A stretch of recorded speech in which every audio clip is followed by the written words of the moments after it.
Next on Ghost Nation. This place was for the violently insane. They were performing electroshock therapy, conducting lobotomies. The patient jumped onto the doctor's back, cut his jugular. He died within minutes.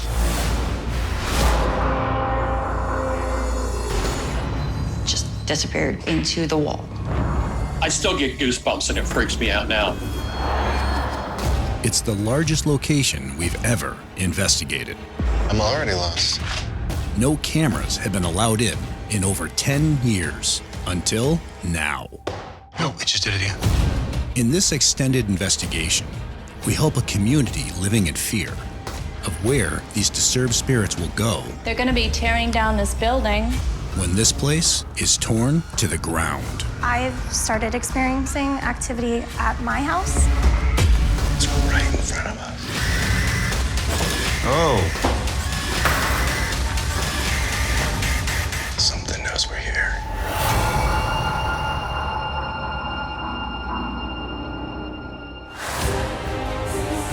There is something else in this house. Make some sort of a noise. Let us know you're here with us. We are a community of searchers. This family is under attack. We are Ghost Nation.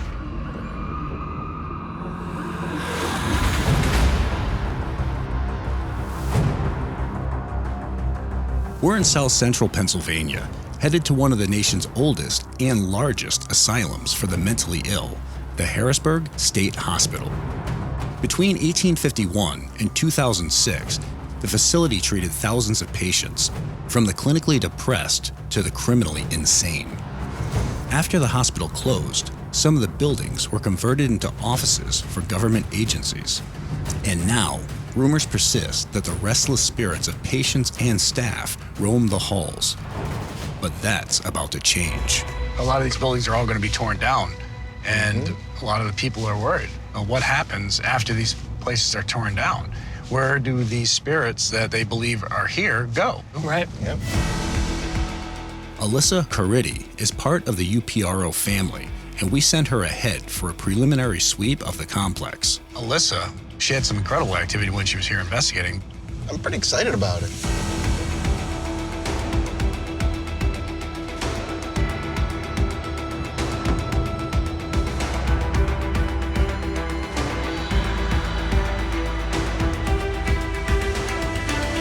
Hey, how are Hey you? guys, It's good to see you. welcome to Harrisburg.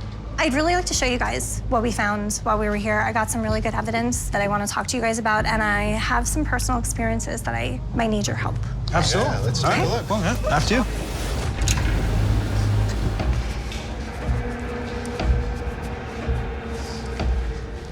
All right, so this evidence, I mean, I know you sent us some, and I did. let's hear it again. If you are here, can you make that light up for me? So right after my phone goes off, you'll hear a man's voice. He says, grab it. If you are here, can you make that light up for me? And you're positive that was nobody in the room, just sort of double talking, or there's something called involuntary audio reflex? You would have tagged it if it was somebody. Correct. All right, and so some of the other EVPs you caught. Yeah, so during this time, we were in Eaton Building. We were hearing footsteps. Now, when you came here and investigated, how many of the buildings did you spend some time in? So I think we were in about 6 buildings. Okay. Yeah, that's total. I mean, some of them are really big. This sprawling campus stretches over 295 acres, and its many disturbing stories are best told by those who lived here, worked here, and want to preserve its legacy.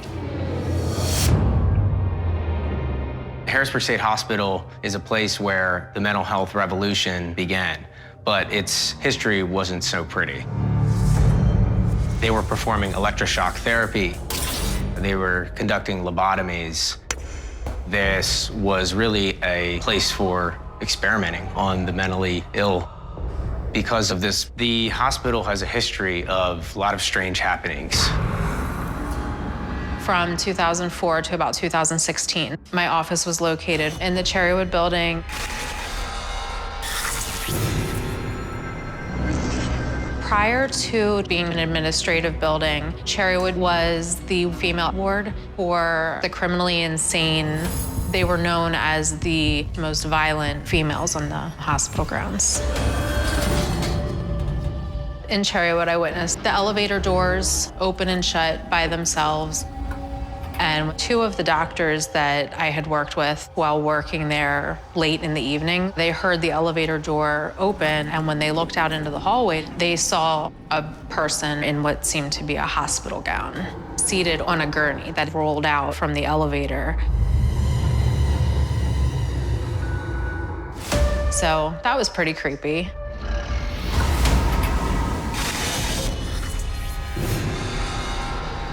When I was in Eaton building, I would hear footsteps coming towards my room, and I thought it could have been a nurse getting ready to do their nightly checks. But nobody was there. I got up out of bed, checked to see where the nurses are, is when I saw this shadow figure.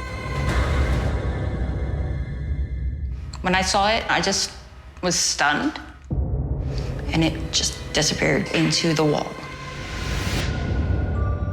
In recent years, part of the facility was used by an organization that cares for homeless families with children. And it's often children who are most sensitive to paranormal activity.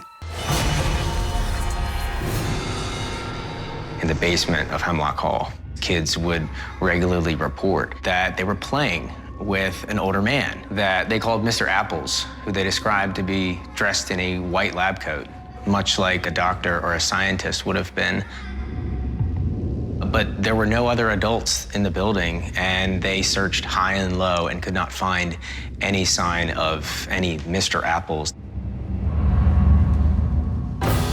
These buildings are not only linked by hair-raising paranormal events, they're also connected by an intricate system of tunnels, one of which lets out at the far end of the complex. The maps showed that there was a tunnel that led directly to the morgue.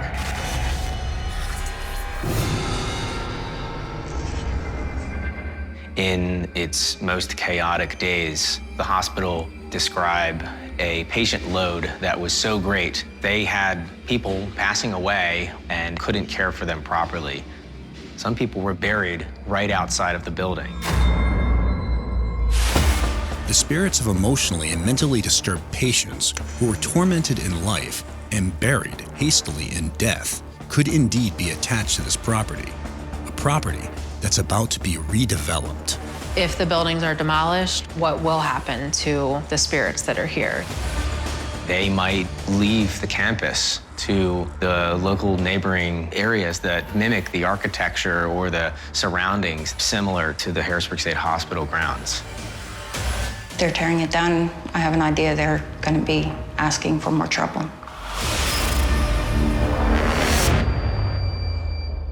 Is there any new activity that's happening? Yeah. After leaving this site, I've started experiencing activity at my house. Well, what kind of activity are you experiencing? We were here on a Friday in the basement of the Hemlock building. And Saturday night at my house, about 1:45 in the morning, just got up, grabbed a glass of water, went to the bathroom. As I was about to leave my bathroom, clear as day, footsteps running right up to my bathroom door. And I'm opening the door, and there's nobody there. Something spoke, and it was a child. I couldn't make anything else out but the name Kate. Now, I have 2 kids, so I was thinking maybe it was my daughter getting out of bed. And I immediately went into my daughter's room, and she was fast asleep. In the years that I've been doing this, I have never had anything follow me home before. This is a first. And how old are your children? My daughter's 8 and my son is 6. And Okay. it was neither of them. I'd really like whatever followed me home to kind of maybe if she came back with me to just stay here. Well, I know a bunch of people are also wondering. I mean, they want to know what's going to happen when they tear down this place. Where are these things going to go that they believe are here? So, Right. all right, yeah, I guess let's go figure out a course of action and start getting everything set up. Are you hanging out with us tonight, Of right? course, I would love to if you guys will have me. Awesome. Awesome. Cool. Due to the sheer size of the complex and the number of buildings we plan to investigate, we've set up a mobile command center. This will also allow the team quicker access to gear. We're setting up our DVR cams in Hemlock Hall. We just plugged in a camera. Where children reported playing with the apparition of a man they called Mr. Apples, and where Alyssa claims the spirit of a young girl attached itself to her, even following her home. We're also monitoring the Cherrywood building, where employees saw the spirit of a patient on a gurney exiting an elevator. And the Eaton building, where a patient claims she heard disembodied footsteps before witnessing a shadow figure disappear into a wall.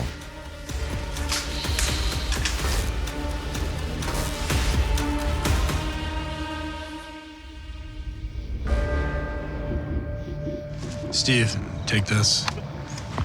So we got this with us. Copy that. I'll probably take a NEMF. Sherry will start tonight's investigation at the command center, which we've centrally located near the buildings where our cameras have been placed. All right, you ready? I am. All right, let's do this. Bye, Sherry. Bye. Dave and Alyssa will head over to Hemlock Hall, while Jason and I make our way to the Eaton building. So, the Eaton building.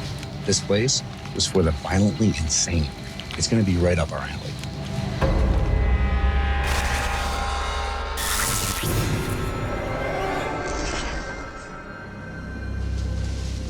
Wow.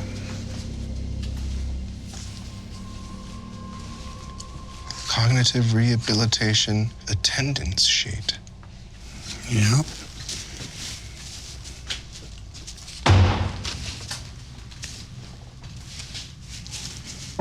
Oh.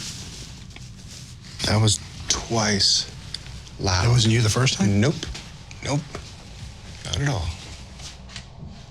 No, it just did it again.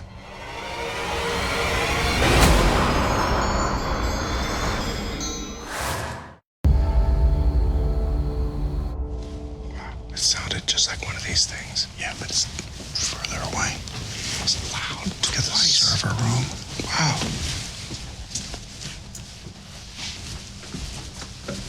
That was so loud. The first time I thought it was you because it sounded like it happened right there. And the second time it seemed like it came from down there from it, but yeah, I just heard that. This is getting pretty fun. I'm gonna close this door, Jace, just to see what it sounds like. No. They all kind of have a stop to them before they get to the slamming part. Yeah, some big old speaker thing. You heard that? I did. That was cool. That was cool, man. That was right from this area. That was like, oh. Hello? Steve, there's nobody here. I mean, I heard a straight, like, word or a sentence. Yes, it was drawn out. It even echoed, like, within the walls a little bit. So that was cool, though. It's really cool. We think we heard you, as if you tried to go into a door or come out into the hallway to talk to us.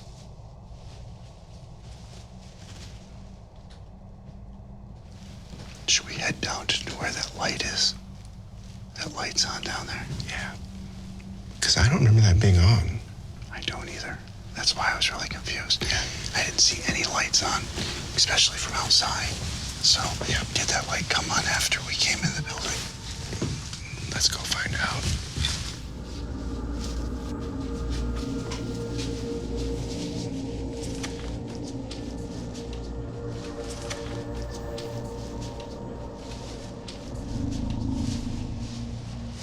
So you set this camera up. Was this light on? No, it wasn't. We had our flashlights. You have a walkie on your end? Jada Sherry? Sure, sir. Sherry, what camera am I in front of right now? You are in camera 5. Thank you.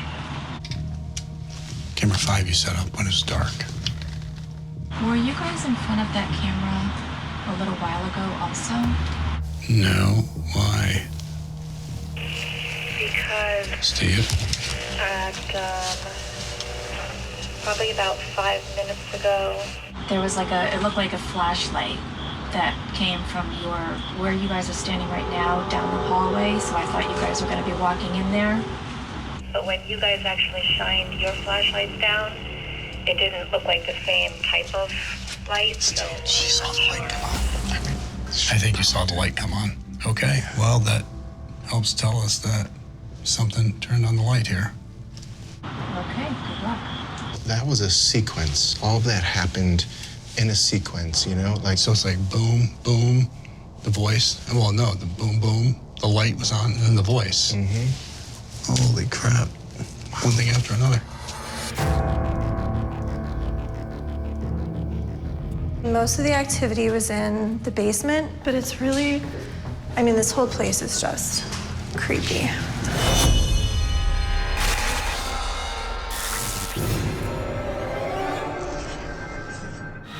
Is it on the right setting?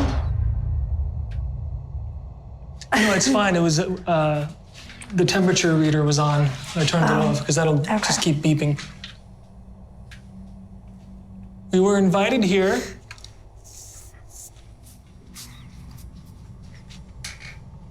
to find out who you are.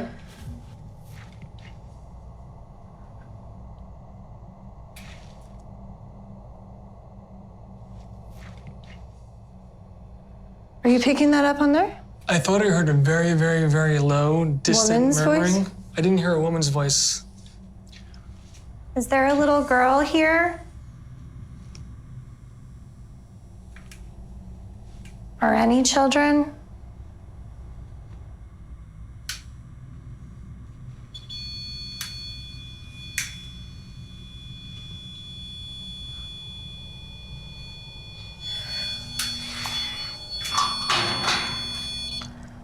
Were you a patient? They're going to be tearing down a lot of these buildings.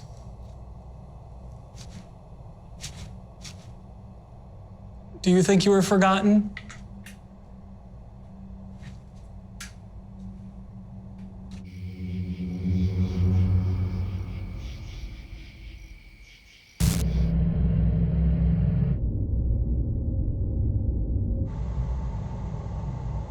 Should we go up? Yeah. There's more. Sure, absolutely.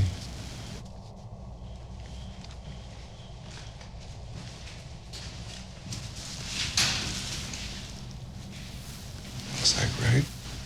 Sounded like it was on the stairs right above us. Yes, it did.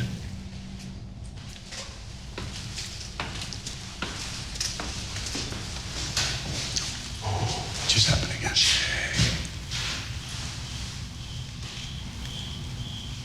I don't want to fully stick my face around there. Don't know what it is. Oh, there it is again. It's the third time. Oh, it's right in front of us.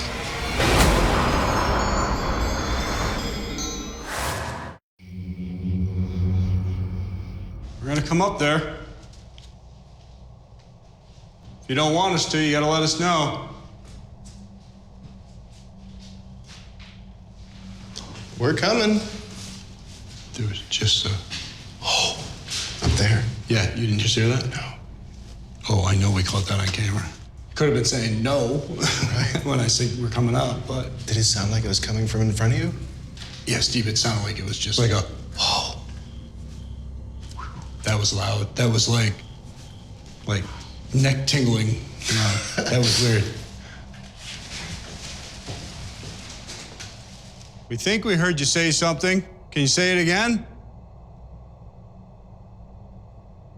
You trying to take us somewhere? We're not here to judge you. We just want to find out why you're still here.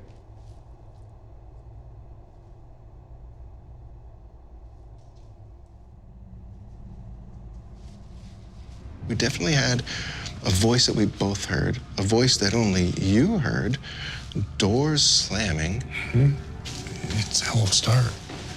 This is how you start an investigation. I tell you what. Something knows we're here. Something knows we're here. Yeah.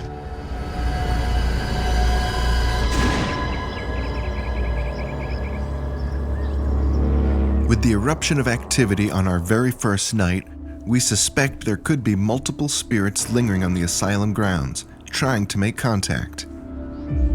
To better focus our investigation efforts, Dave and I are searching online for information on past residents who died here, while Jason and Sherry review footage captured last night on the DVR cameras. You know how you guys heard doors opening and closing all night? Yeah. This is in the stairwell in the Hemlock building. So that's like a shadow. There's something, and nobody's in there? No? So can you play that back? I'm actually gonna try to record that on the phone. Okay. I mean, that door opens. There's something that opens there, and there's something there. What the hell is it? I just found an article about a woman who took her own life at this hospital. Mrs. Mary Hazady, 35 years old, took her life at the Harrisburg State Hospital this morning. Her body was discovered hanging from a beam in her ward shortly before 5 o'clock this morning. Dr. Edward M. Green, superintendent of the hospital, said the woman had tied her underclothing about her neck and attached the other end to a beam from which the body was found suspended. Does it say what building she was found in? It doesn't, but from my understanding, Cherrywood was the women's ward. And what's the year on that? 1926. Dr. Edward Green. Yeah. I would bet that most people in any one of these buildings would know who Dr. Green is. Right. So even if we can't identify what building she died in, we can still use Dr. Edward Green's name as a possible Let's get something. rapport Right. building. Yeah. Use that name. So Dave, I came across an article here, Reasons for Admission to an Asylum between 1864 and 1889. Laziness, immoral life, religious enthusiasm. What? Yep. Feebleness of intellect, bad company. That's probably my favorite one so far. He would have been committed many times. 15 years ago, first day I met you. Someone bring the paddy wagon. This guy's bad company. Like, let's say like someone was admitted and it's one of these things that really don't matter. That's gotta be tough for people. I'm sure there's a lot of that. You know, people being like, why am I here? You know, like, what is going on? We have Edward Green and Mary Hazady. Yep. Let's go use it in the investigation. Sounds good. The shadow we captured on DVR leads to more questions than answers, but the two names Dave and Steve discovered are solid targets for tonight's investigation. While Steve and I head towards the hospital's partially underground tunnel system, Dave and Sherry will use the newly found names as they scope out the former women's ward.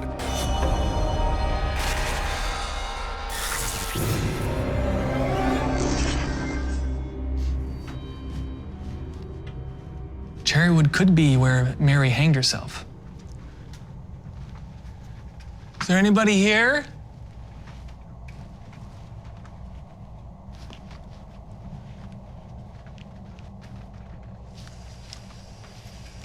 Is there a Mary here? Mary, we can't imagine the pain that you must have been in to take your own life. Can you help us understand?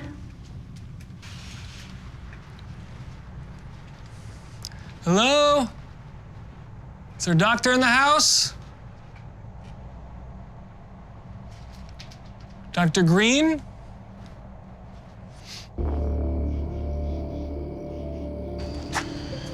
Right. Oh, jeez. Jay and Steve entering the tunnels.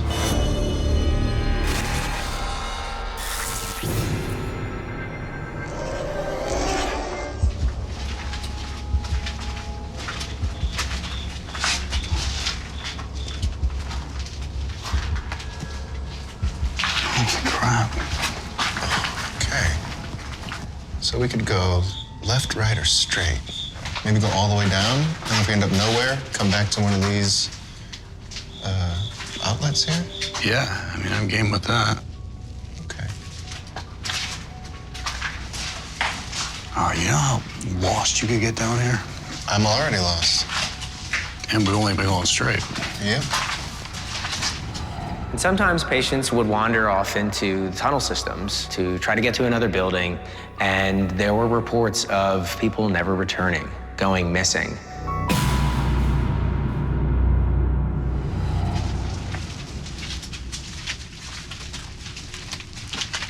Hello?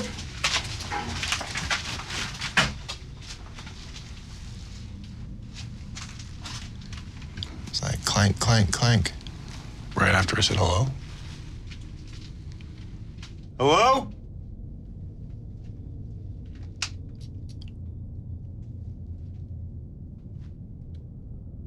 You have our attention. I bet you haven't seen a lot of people in these tunnels recently.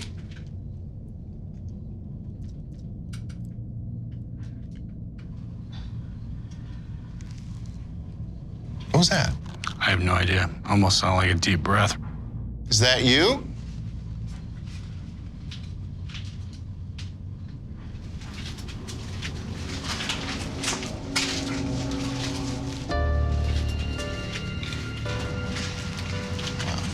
Now, do you think that's outside or a building?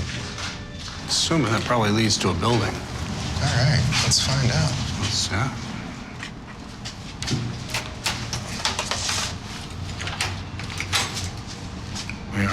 We are outside. Outside. And here's Cherrywood. So, oh, snap. Right there. Nice job. This is where they... Is there somebody in there? There's lights moving around in there. Well, absolutely. That's probably Dave and Sherry in there.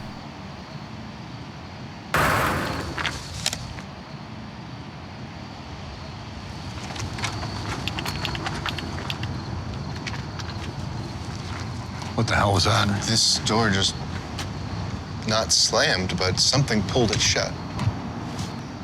Listen, there's something in there. Holy cow.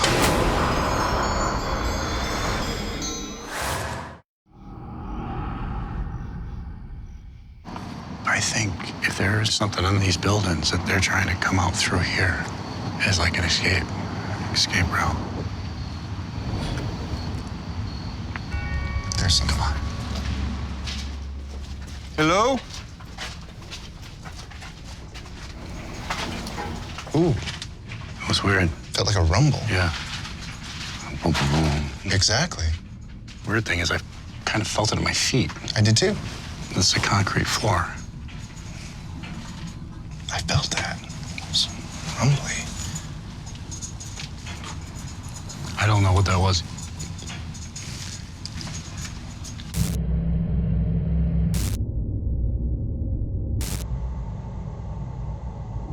After a thorough look, we couldn't pinpoint the source of all the noises in the tunnel.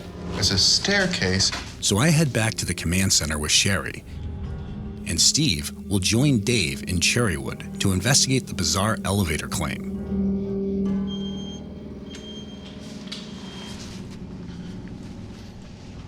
So here's where several doctors said that they saw the elevator doors open, saw an apparition of a patient.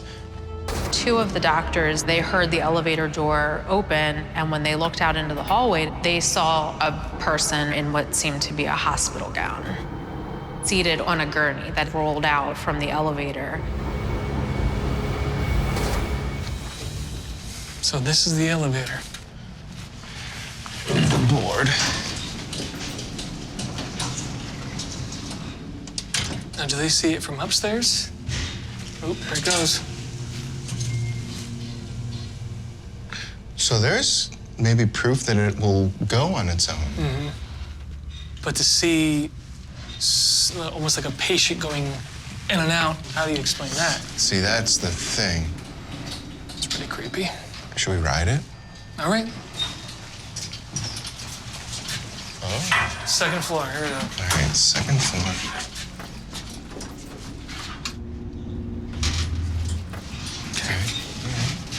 Second floor. Second floor. All right.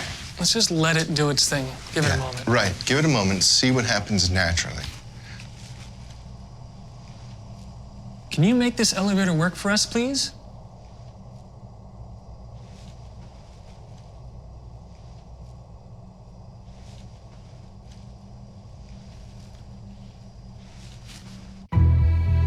Steve and Dave will stay on the case at the elevator, while Sherry and I plan to canvass Hemlock Hall.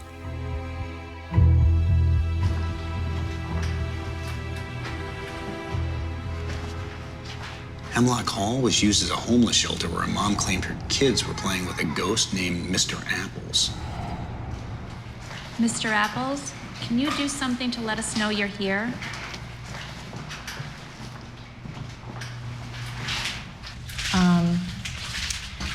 Remember I showed you where the door opened and closed on the video?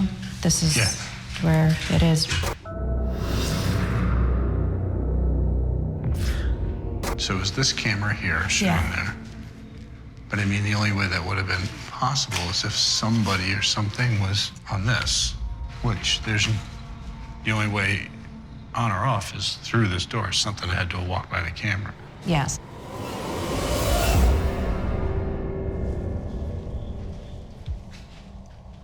If there's anybody in here, please speak now. Are there any children in here? Is there anybody, the name here, Apples? Mr. Apples?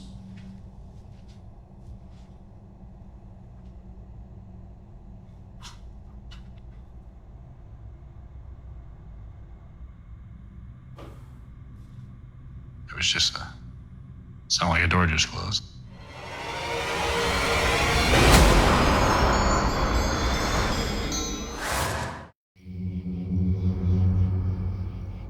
Mr. Apples? If that was you, can you close the door, do something else again?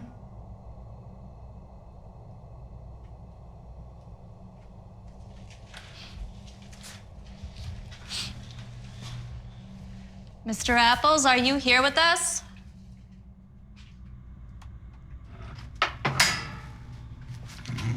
That's way too loud. No. It was far away. It wasn't like right here.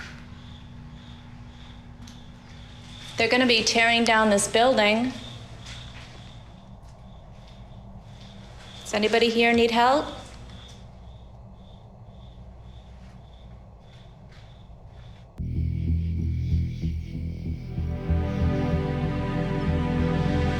The next morning, while Sherry reviews recordings and Dave hunts for more suspects to pursue, Steve and I have arranged to speak with a former medic whose job frequently brought him to the hospital. Hey, John. Thanks for taking the time out of your day to talk with us. Sure. You spent a lot of time here? I work for an emergency service. Pagers went off, Harrisburg State Hospital, and you were sent there. You instantly went on full alert. This place, they put very seriously mentally ill patients that, you didn't know if they were murderers or what they had done or whoever, and your head's on a swivel. Your heart's up, you're breathing faster, and you just needed eyes on the back of your head. What kind of experiences did you have when you were there? The one that I can remember is I had an older gentleman, and he looked like he was having heart issues. And I get there, and he's talking to all kinds of people that I can't see or hear. And it was kind of weird. I remember it was summer. When I walked through the door, there was a very cold feeling. Okay. And, as I'm going through it, getting vital signs and, putting oxygen on them. And I look over in the corner, and it was a weird shadowy thing in the corner. I kind of looked down and didn't pay any attention to it, looked back up again, and it was still there. It was kind of like a heat shimmer. I still get goosebumps, and it freaks me out now to talk about it. I could never feel at ease there. Very valuable, John. Thank you. This is going to help us quite a bit. John's chilling first-person account adds to the ever-growing list of credible paranormal reports here, and we're hoping Dave was able to dig up some history on this place that'll help us determine what could be causing all of these disturbances. So I was able to find some articles, some murders that happened here. Oh, God. Hey guys, I was actually just gonna tell Sherry about some stuff I found. Oh, yeah? Yeah, 2 murders I was able to find that happened on this property. One was a doctor who got killed by a patient. The patient's name was Moses Sweet. This happened in 1930. The doctor's name was Dr. Booth Miller. The patient, Moses, had it out for this doctor, and he was angry. He had his friend smuggle in some razor blades, and he jumped on the doctor's back, cut his jugular. He died within 15 minutes. That happened here. Do you know where? What building? It was the old building that is now demolished, where the men stayed. So it's at the other end of the tunnel? Correct. Right, where the entrance So is. where we went in, to the tunnel. Yeah. Yeah. This one's actually pretty crazy. This happened in 1973. Henry Miller, he was a patient. I guess they would furlough people back in the day. You could just roam around and you could be released and just do whatever you wanted to do. They let him go.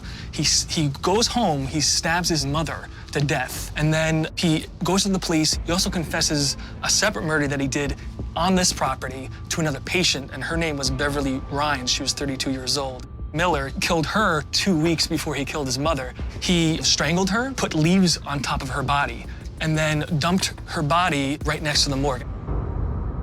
No one noticed that she was even gone. What was going on back then? It's terrible. Yeah, it really is. There was a lot of sadness here. Oh, there was a lot of trauma.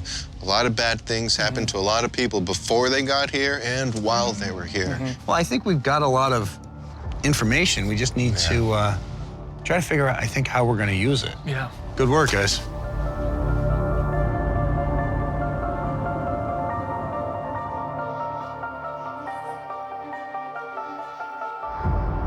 Not only is there a lot of ground to cover here, but our research has turned up a whole host of names to investigate. Maybe, since there were females and males in here, what do you think about getting Samantha and Satori down? Yes. Yeah. Perfect. All right. Yeah, then it's 3 and 3. I think we can break it up. That's cool. All right.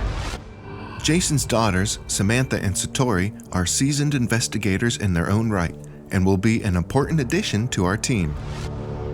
While we wait for them to arrive, tonight, Jason and I will make our way to the hospital's morgue. Dave and Sherry will check out the Eaton building to see if the new names we uncovered stir up any spirits. Do you know who Dr. Booth Miller is?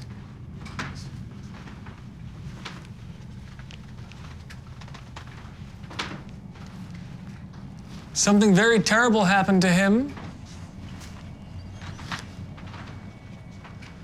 Can you tell me what happened?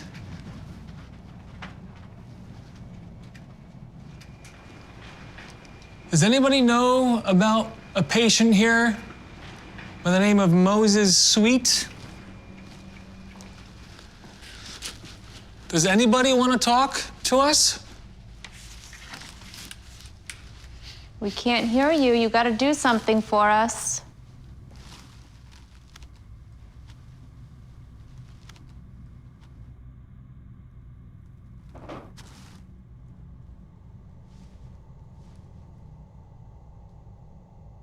What was that? I don't know.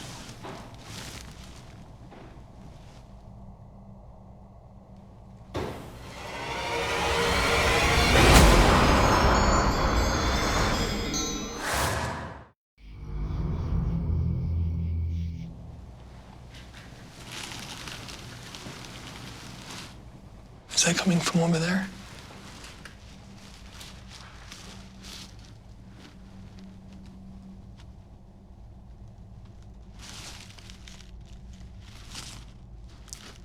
We're hearing some knocking sounds and banging sounds, some shuffling. If that's you moving around, can you knock on the wall?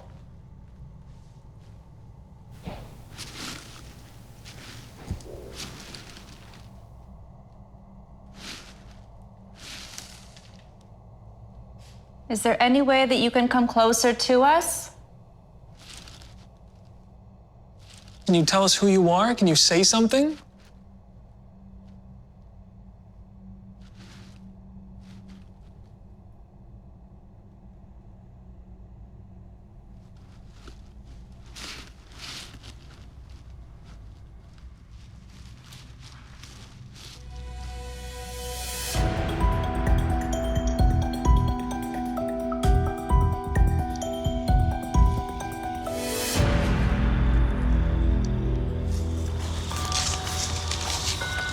This is the morgue.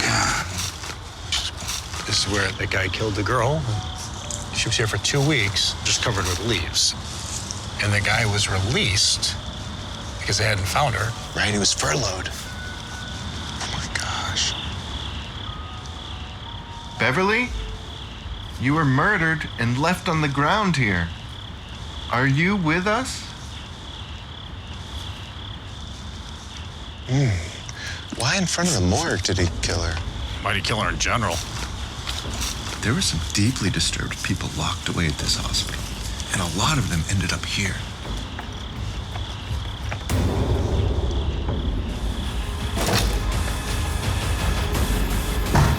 Oh. Oh, boy. Some weird in here.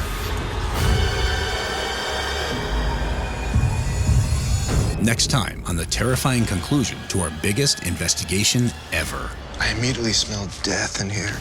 Our supersized team unveils never-before-used gear. See that? That's crazy. Uncovers compelling evidence. Clinton slit his own throat. There's too much there that doesn't make sense to be a suicide. I thought I heard shuffling. Clinton? And captures shocking proof. Some sort of disturbance. Was that just you that we felt? Oh. That we are not welcome. Oh, what was that? What the hell was that? That was a voice. It sounds like leave here.